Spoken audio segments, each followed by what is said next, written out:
Aleluja. Shalom, shalom, vëlla motër, Adonai ju bekoftë, qoftë me ju, me familjet tuaja, kudo që po më ndiqni. Gërsbahi nga Zeri Mesias, do jemi në takimin që ati ka vendosur, do ecim në shkrimin e tia, me hirin e tia, që të na ndihmojë, të mbjellim fjalën e tia që është në gjendje të na shpëtojë shpirtrat tanë për lavdit atit. Është një nder që të vim përpara fronit të tia, vëlla motër, në ditën e veçuar të tia, në sabatin e tia, dhe do shkojmë mësandaj në çfarë ati ka vendosur. Zakonisht ne në këtë ditë, vëlla motër, neve kemi Marim librin në këtë rast që është i përcaktuar në urdhrimet që kemi në librin e studimit, mësandaj shkojmë tek profetët dhe mësandaj në beslidhja re, dhe kështu me hirën e tia në harkun e të thuash 6 mujorsh apo brenda një viti që të konsumojmë shkrimin, Biblën, ta mbarojmë për lavdit të tia. Dhe kjo është qëllimi që ati vetë na fton, na urdhëron që të kërkojmë fjalën e tij. Fjala e tij është në gjendje që të na shpëtojë shpirtrat tanë, të na pastrojë, të na bindë, të dimë çfarë është karakteri i atit që në jetën kohë shpreh tek Mesia. Prandaj dhe kur shkrimi thotë në fillim ishte fjala kur ati dekretoi me fjalën e tij, me fuqinë e tij krijuese, me zanafilla një, ajo fjalë që ati në këtë rast të vazhdonte të fliste nëpërmjet profetëve në të kohët e kaluara, u bë mish dhe qëndroi midis nesh, të apostël Johanan Gjoni, mori trup njeriu, lavdi emrit të tij, dhe po të shikosh Hebrejnë të 5, masandaj shprehin hapurazi marrëdhënien që Mesia kishte me atin e tia, lavdi emrit të tia. Po të shkosh në Hebrejnë të 5, Hebrejnë të 5 flasin për një aspekt shumë të rëndësishëm. Vargjet e 7 thotë i cili kush Mesia në ditët e mishit të tia, thotë kur ai mori trup njeriu, kur ishte në tokë, kur eci në tokë, në trupin e tia, në mishin e tia, me klithma të larta dhe me lot i ofroi lutje dhe urata atij, kujt atit, i ofroi lutje dhe përgjërime. Për çfarë arsye? Që mund ta shpëtonte nga vdekja. Mund ta shpëtonte nga vdekja e dytë, vëlla motër, jo nga vdekja e parë, sepse nga vdekja e parë të gjithë do kalojnë. Prandaj vdekja e dytë në liçen e zjarrit është ajo që nuk duhet të merret nga një person. Nëse ti po më shikon tani dhe çfarë po flet ky person, po flasim për jetën e përjetshme, po flasim për mbretërinë që po vjen, që ti të shpëtohesh duke u penduar nga mëkatet, duke besuar tek Mesia Jeshua, tek Jezu Krishti, për jetën tënde të përjetshme. Pastaj kërkohet që të shikosh shkrimin për lavdit të atit, shikon karakterin e tij, urdhrimet e tij, që ti të gëzosh atë jetën e përjetshme, sepse asnjëri prej nesh nuk dëshiron të humbasë. Asnjëri prej nesh nuk dëshiron që të vdesë dhe ka fjalën për vdekjen e dytë, sepse ati ka vendosur përjetësinë brenda tek njeriu, e ti e ke dëshminë që ka diçka. Në këtë rast mbas si njeriu vdes do gjykohet, do vi përpara atit për gjërat që ka thënë që ka bërë. Lutem atit që ti që po të shikon tani në këtë moment të marrësh jetën tënde të përjetshme, të gëzosh nga mirësia atit, nga dashuria e tij, krijuesi i qiellit tokës, që dha Mesian dhe birin e tij, që kushdo që do besojë tek ai do të shpëtohet për lavdit të tij. Prandaj thotë që Mesia Jeshua kur ishte në trup njeriu, gjati e lindi nga fryma e shenjtë në barkun e Miriam të Marias, ai ofroi lutje dhe urata atit atij që mund ta shpëtonte nga vdekja e dytë. Dhe si u dëgjua për shkak të frikës së tij nga Elohim, u dëgjua, vëlla motër, sepse kishte frikë atin e tij, kishte nder, dhe nuk donte që në këtë rast të shkonte në liçen e zjarrit, por që që ai ta ringjallte, vëlla motër. Ati me fuqinë e tij e ringjalli birin e tij, vendosi mbret, e vendosi në këtë rast Zot që themi me të gjithë dheun. Kur ai do të shfaqet me lavdinë e tij, do gjykojë mbretit e dheut të tokës, të sistem babilonie, të sistem të korruptuar nga mëkati, dhe do vendosin mbretërinë e tij, qyteti i ri, që do zpresin në 1000 vjeçarin mbas mundimit të madh, mbas shkatërimit të Atit, që do vijën mbi të pabesët ata që nuk kanë pranuar Atin dhe birin e tij. Lutem Atit që ti që po e dëgjon të mos jesh pjesë që të gëzosh nga mirësia e Atit në atë 1000 vjeçarin kur Ati do vendosi mbretërinë e tij, do vendosi ligjin e tij mbi të gjithë tokën dhe kombet do vinë të adhurojnë mbretin e lavdisë Mesian Jashuan në atë qytetin prejari për kristali që do zbresi nga qielli i tretë.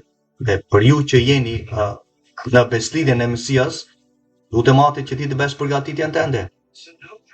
Të hysh brenda në qytetin e ri, në atë parajsën që fletë Zbulesa 2:7, në mes është pema jetës. Pema jetës që masandaj do japi çfarë? Frute çdo muaj. Dhe gjetet e saj do të jenë për shërimin e kombeve. Përse për shërimin e kombeve? Sepse kombet që janë jashtë kanë nevojë për shërim. Do vinë të mësojnë nga rrugët e Atit. Jeshaja Isaia 2 flet hapurazi nga Sioni, nga i qyteti, nga në këtë rast nga Jeruzalemi i ri, do dali ligji të mësohet kombeve. Prandaj Mesia në këtë rast flet që do të jap autoritet mbi qytetet dhe mbi kombet. Kujt? Atyri që janë të denjë për të hyrë brenda në qytetin e tij që flet në Mateo 5, unë nuk kam ardhur për të shfuqizuar as ligjin as profetët, dhe mos mendoni, tha, mos ju mashtrojnë frymrat e mashtrimet e kota, filozofitë e njerëzve. Unë nuk kam ardhur për të shfuqizuar as ligjin as profetët, nuk kam ardhur për të jenë kundra Atit, sepse në ligjin e tij është shprehet karakteri i Atit. Unë nuk jam kundra Atit tim që më krijoi dhe më ringjalli dhe më dha fuqi, më dha autoritet, vendosi plotësinë e tij mbi mua. Lavdimi të tij që unë do jem gjykatësi i tokës në atë ditë, sepse Ati tim më ka dhënë, Ati Elohim më dha këtë mirësi, këtë autoritet. Unë nuk kam ardhur për të shfuqizuar as ligjin, as profetët, por thotë, masandaj, as një pikë, as një jote ligjit nuk do të kalojë, derisa gjithçka të plotësohet, lavdiatit, nuk do të kalojë, se ligji i është i përjetshëm. Sa jep për atë autoritetin që po flisim pak më përpara, kur flet që do jap autoritet mbi qytetet me kombet, kujt? Nëse thotë do zbatoni urdhërimet e Atit në Mateo 5, çfarë kishte Mesia, vëlla motër? Kishte filluar, ka mbaruar Bibla, është vullosur kanoni. Ne Mateo 5 kemi fillimin e ministrisë së tij. Ne Mateo 4:4 në tundimin që ai pati na drejtoi tek Ati për të jetuar nëpërmjet urdhërimeve të tij nga çdo fjalë që del nga goja e Elohim, që citovi ke. Ligjin e përtërirët e 3. Masandaj ne Mateo 5:19 thotë nëse zbatoni urdhrimet e Atit, në këtë rast dhe thyeni këto më të vogla, do të jeni më të vegjël në mbretërinë e qejve. Po kush i zbaton dhe ja mëson të tjerëve, do të jetë më i madh në mbretërinë e qejve. Ajo autoritet, ajo delegim që Mesia do japi në 1000 vjeçarin, që të mësohet kombe ligji i Atit për ata që janë brenda, që kanë marrë trupin ynor, nuk do mëkatojnë me, do ta praktikojmë ligjin e tij në mënyrë të përsosur, mishi është hequr që nuk do të nënshtrohet ligji, Romakët 8:7. Prandaj sot nuk zbatojmë urdhrimet e Atit, sepse është mishi në mes dhe nuk i besojmë që urdhrimet e Atit janë të vërteta, të mira, të drejta, të shenjta, zgjerojnë zemrën, japin urtësi, japin shpërblim, na mbajnë larg nga mëkati. E kam mbrojtur fjalën tënde që të mos mëkatoj kundra teje, tha Davidi. Kë fjalë kishte Davidi atje? Kishte ligjin e përsosur, vetmi person që foli më shumë për urdhrimet për ligjin e Atit dhe ishte me zemër ndaj, ishte personi që Ati e kategorizoi duke thënë ky është biri im që e kam pranë zemrës time. Ishte me zemër ndaj Atit, i vetmi person që foli më shumë për urdhrimet e Atit. Mbreti David që thotë kam mbrojtur urdhrimet tënde, fjalën tënde, që të mos mëkatoj kundra teje, sepse mëkati është shkelja e urdhrimeve e ligjit. Levitiku 4:2, para Gjoni 3:4, që apostulli Johanan Gjoni po citon te Levitikun 4:2, që ishte familjar, ishte i mirë njohur me librat e Atit dhe me ato libra masandaj që dimë që janë hedhur tutje nga farisinjtë në shekullin e dytë, që implementuan masandaj të njëjtën kohë reformistë duke i lënë jashtë, ndërkohë që në 1611 ishin brenda profecitë që fliten për Mesian, që u dekretuan nga profeti Enoku dhe Mojsiu dhe profeti Ezra dhe të tjerë. Normal që farisinjtë asaj kohe nuk donin që Mesia të shfaqeshe popullit të tij dhe i lanë menjanë dhe masandaj kjo mentalitet u implementua nga reformistët nga 1600 dhe përtej, ndërkohë janë të mbushur nga fryma, janë të Juda flet, lavdiatit, Juda flet hapurazi. Çfarë tha Juda? Dha motër, Juda 1 është një kapitull, por Juda 1:14, për këto profetizoi dhe Enoku.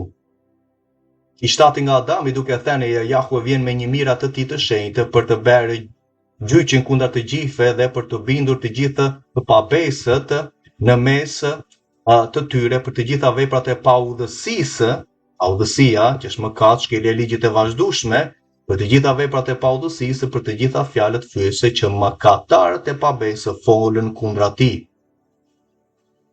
Çfarë citonte Juda, vlla motër? Citoi Enokun 1, vargun 8 dhe 9, që ishte profetizuar Enoku. Profetizuar nga kush? Nga fryma. Kur është pjesë dhe Juda që ishte vëllai i mishit i Mesias i Krishtit, kur ai ishte familjar, ishte i njohur me çka kishte profetizuar Enoku, i kishte librat që sot masandaj i kanë marrë, i kanë hequr, janë akoma, shikon etiopianët i kanë akoma në Biblën e tyre, sepse ishin profetizuar nga fryma dhe Enoku foli aq shumë për ardhjen, ringjalljen, kurqëzimin, ringjalljen dhe mbretërinë e 1000 vjeçarit më shumë se të tjerët. Normal që farisinjtë i hoqën sepse kanë një teologji tjetër, kanë një mënyrë tjetër, dhe pasandaj siç thash u implementuan edhe më vonë nga ata quajtur tungjilltarët që lanë mënjanë. Ja, për të qenë familjar, kjo ishte si për ta shijuar vëlla motor, ja po hedhim dhe shkrime sepse çdo gjë që flasim është mbështetur lavdijemi të tia. Kemi dhe Mesian që citon Enokun, lavdijemi të tia. Ja, të shikojmë vargjet. Unë të inkurajoj, vëlla motër, të marrë studimin e shkrimit, të drejtohesh në shkrimin, të lezosh Biblën dhe jo të ndjekim njerëzit janë të korruptuar në mendjet e tyre, vëlla motër. Shkrimi është i vërtetë, është i përsosur për lavdi të tij. Ja ku e ke Judën që flet, që ose shikon ekran, më lejo ta shikoj që dallohet, po. Ke Judan vargjet 14-15, kush kishte profetizuar dhe Enoku, shtati mbas Adamit, duke thënë dhe thot komplet atë që lexova pak më përpara. Jahve vjen me një mi të shenjtë me engjëjt e tij për të bërë gjykimin, ku Jahve vjen me Mesian do vi, vëlla motër, atë që po flet lavdiatit zbulesa 22 dhe zbulesa 1:8, i njëjtë koncept flasin që Jahve, ai i pari, alfa dhe omega që themi, alefi dhe tavi, ai ka deleguar që të vi kush i biri tia, sepse i dha autoritet lavdijemi të tia, dhe atë që ja ku shikojmë në këtë rast çfarë thotë profeti Enoku në librin e tij, që duhet jetë në Bibël, por normal që kanë hequr. Ja ku ke Enoku 1:8. Por me të drejtët ai do bëj paqe, kush? Mesia, Jeshua thotë, dhe do të mbroje të zgjedhur nga mëshira dhe të jetë mbi ta, dhe të gjithë do t'i përkasin Elohim dhe do të kenë begati dhe të gjithë do të bekohen për ata që janë në beslidhen e tij. Dhe ai do të ndihmojë të gjithë dhe drita do të shfaqet atyre dhe ai do të bëj paqe me ta. Dhe ja, ai vjen me 10 mira dhe të shenjtët e tij për të zbatuar gjykimin mbi të gjithë, për të shkatëruar të gjithë pabesët dhe për të dënuar çdo mish për të gjitha veprat e pabesisë së tyre që kanë kryer në mënyrë të pabesë, për të gjitha gjërat e rënda që mëkatarët e pabesë kanë thënë kundra tij, kundra Atit dhe kundra Mesias. Ja citoj Juda, ja ku ke, atë të citoj, që ishte profetizuar nga Enoku, apo jo? Le të shikojmë Mesian tonë, lavdiatit që citoj ai, në këtë rast profetin Enoku, sepse ishte familjar, dinte çfarë libra kishte mësuar prej profetëve, lavdiatit, sepse në to ishte shkruar kush për veten e tia, në librat e profetëve ishte shkruar për Mesian dhe normal që ai dinte profecitë e vetes së tia. Dhe ja çfarë thotë në Mateu 13. Biri i njeriu do të dërgojë engjëjt e vet, dhe ata do të mbledhin nga mbretëria e tij gjitha pengesat dhe ata që bëjnë në paullësi. Dhe do të hedhin në furrën e zjarrit, liçeni i zjarrit. Atje do të ketë qarje dhe kërcëllim dëmësh, dhe atëre të drejtit do të shkërqejnë si dielli në mbretërinë e atit të tyre. 1000 vjeçari, mbretëria në këtë rast që po flet në Mateu 5 në 19 në të njëjtin kontekst me zbulesa 21, qyteti i ri, Jeruzalemi i ri, Sioni, Parajsa, mali i veçuar, mali i shenjtë. Parajsa në këtë rast që flitet në zbulesa 2:7, për që pema jetës do të jetë brenda lavdiatit në qytetin, brenda ajo pema që do japi frutet çdo muaj, që do ham prej pemës vëlla motë, dhe mbreti i lavdisë Mesia Jeshua do jetë mbret me të gjithë dheun, dhe është mbret. Normal që do t'japim lavdinë, do ta nderojmë si mbret, dhe nuk është si mbretët e tij që ishin në tërë tokën, është një mbret i mirë, por gjithsesi është mbret, do ta nderojmë. Lavdiatit është një mbret i përsosur, është një mbret që na dha jetën e tij për ne në kryq, lavdiatit, por gjithsesi është një mbret që do gjykojë masandaj edhe kombet jashtë. Kombet do vinë të marrin për ligjit, do vinë të mësojnë nga rrugët e drejta të atit. Zekaria 14 do vinë të mbajnë festat e atit, janë të përjetshme. Vinë të mbajnë festën e kasolleve, do sjellin ofertën e tyre në tempullin që ndërtohet brenda lavdiatit, në 1000 vjeçarin tempulli i Ezekielit që flet i përsosur, në këtë rast kur mbreti i lavdisë, Zoti Jeshua Mesia është brenda, duke deleguar dhe administruar tempullin e atit në priftërinë e Zadokut që fletë profesia e Ezekielit 40 deri në 48 të kapitujt. Prandaj thotë që në Isaia 2 që nga Sioni do dali ligji, do jetë në këtë rast ligji i atit do mësohet kombeve. Është një ligj për të tërë dhehun atë kohë.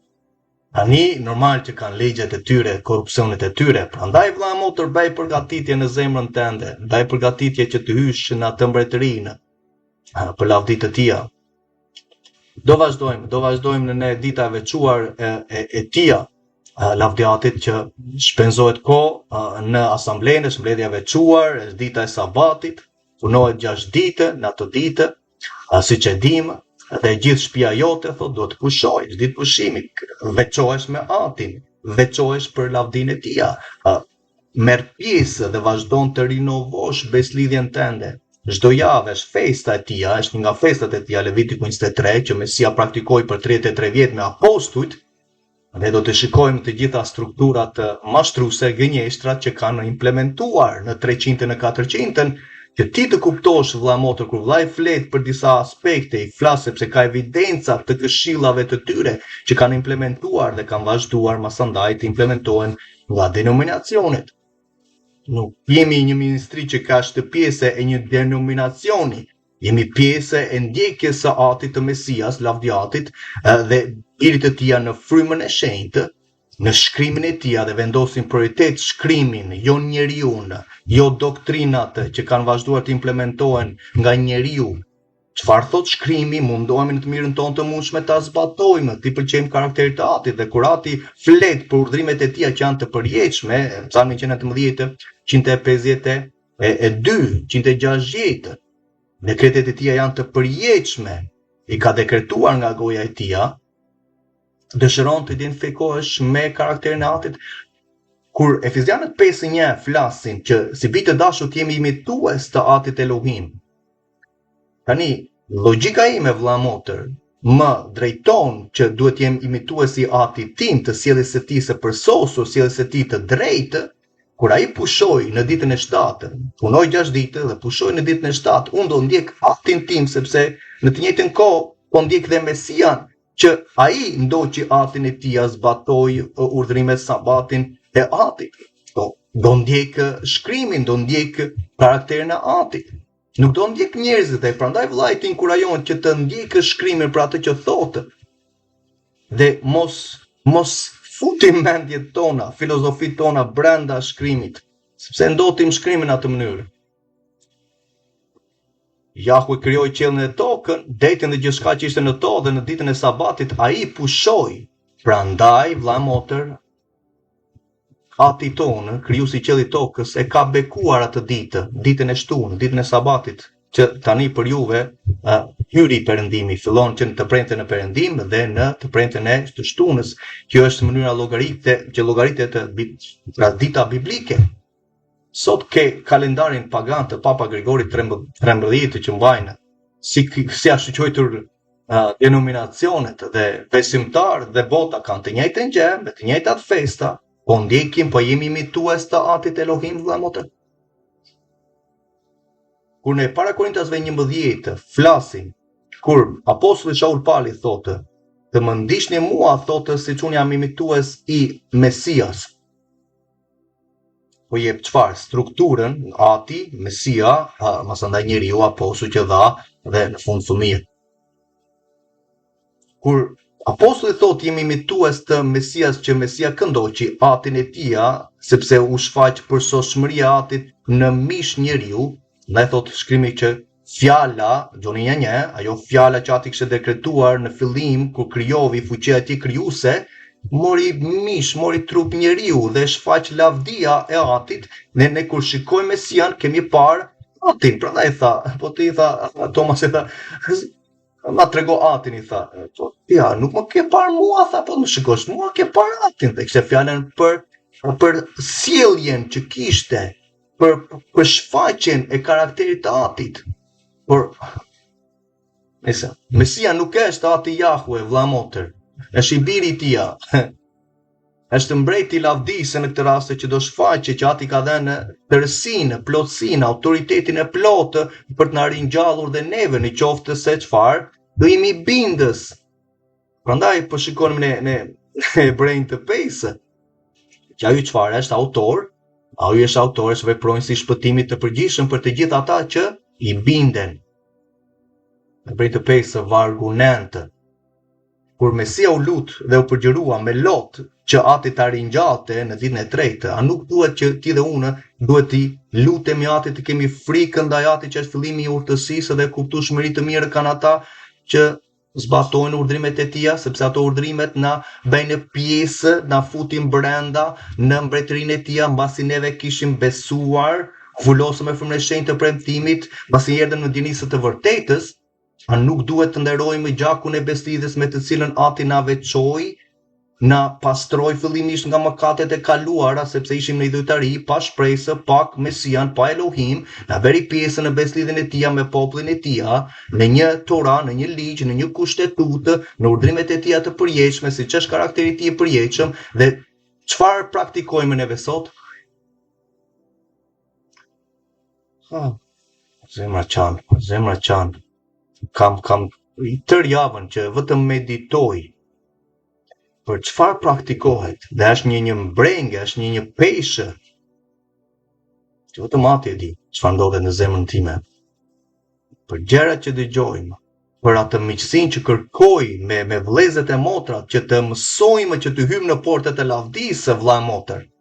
Sepse janë gjëra shqetësuese, nuk kemi karakterin e atit, nuk ke as Mesian, vëlla motër. Nuk ke urdhrimet e tija. Të Mesia ke, pikërisht ke një Mesia tjetër që apostullit nuk kanë praktikuar.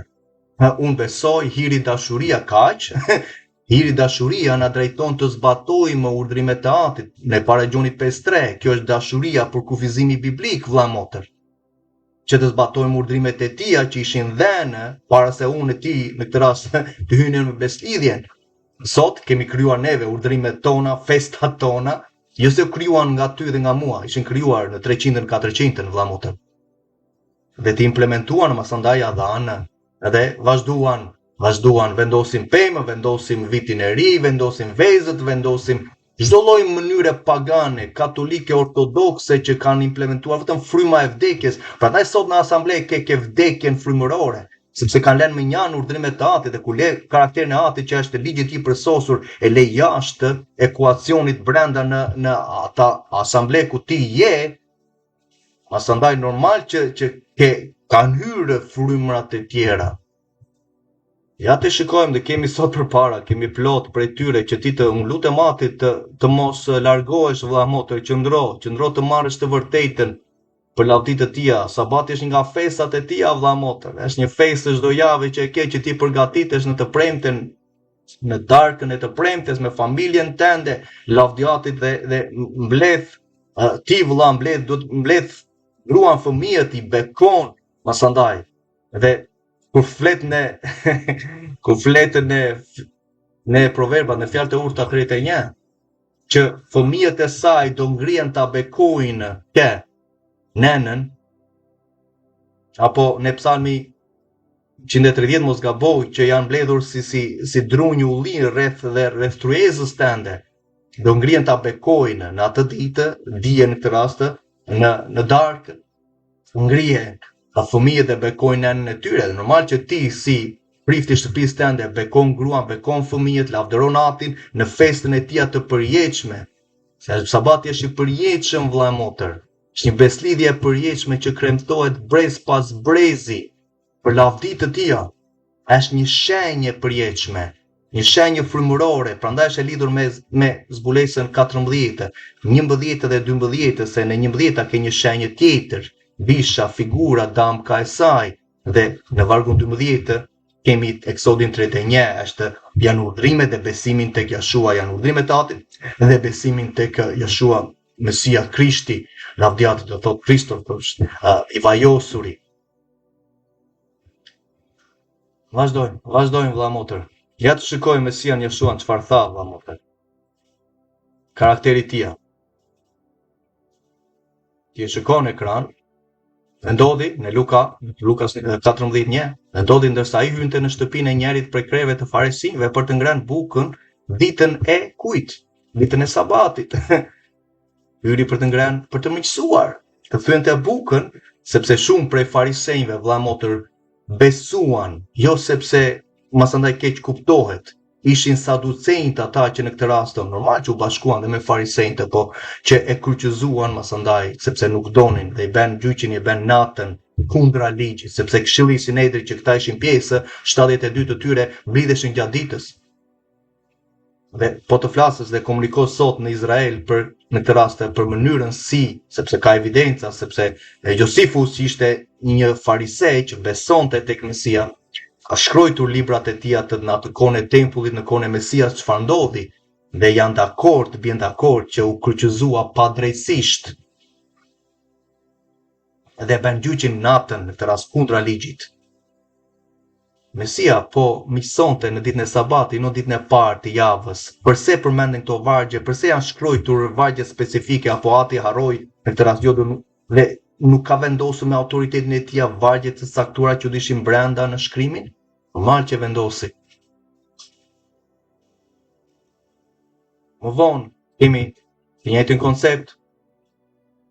Çliroi në ditën e sabatit. Për ta ishte të marrëzi sipas tyre për farisejtë. Përse vëlla motër? Sepse ata kuanin çdo lëvizje të mundshme, marrjen e një sololapsi në ditën e sabatit apo tepër shërimin e quanin në këtë rast ku kishte thyer ligjin. Do ishin mënyrat, traditat pagane, ishin traditat njerëzore, mësimet e rreme që kishin shtuar, doktrinat prej njerëzish, mësimet prej njerëzish, ishin traditat e tyre të shtuara. Dhe Mesia tha, kur ju shkoni dhe kafsha bie në gropë, ju e hiqni, tha, nuk është punë për ju, ju e shpëtoni atë jetën e kafshës. Ndërkohë jeta e njeriut nuk qenë ka më të çmuar se sa e kafshës, por ishin verbimi, traditat që mbanin peng për të mos zbatuar urdhrimet e Atit, siç ndodh sot për te kuqanit.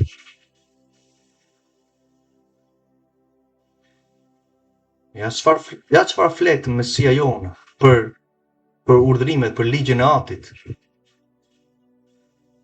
Nëse njeri rreth pret në sabat, thoshte farisejve, që të mos thyet, që të mos shkelet, të mos thyet ligji i Mojsiut. Ju jeni të semruar me mua sepse shërova plotësisht një njeri në sabat në të shtunë.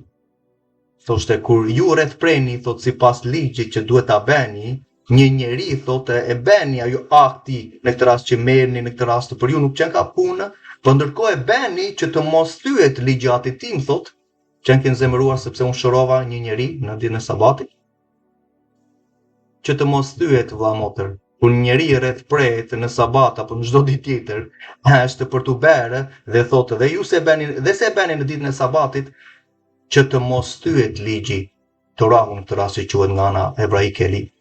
Urdhrimet e Atit që ishin dhënë besëdhje përjetshme Abrahamit. Dhe masandaj neve shumë herë citojmë, themi që duhet të ecim apo jo sipas gjurmëve të tija. Apo jo, vëlla motër. Ne i themi disa fjalë, unë kam mendjen e Mesias, si kemi mendjen e Mesias?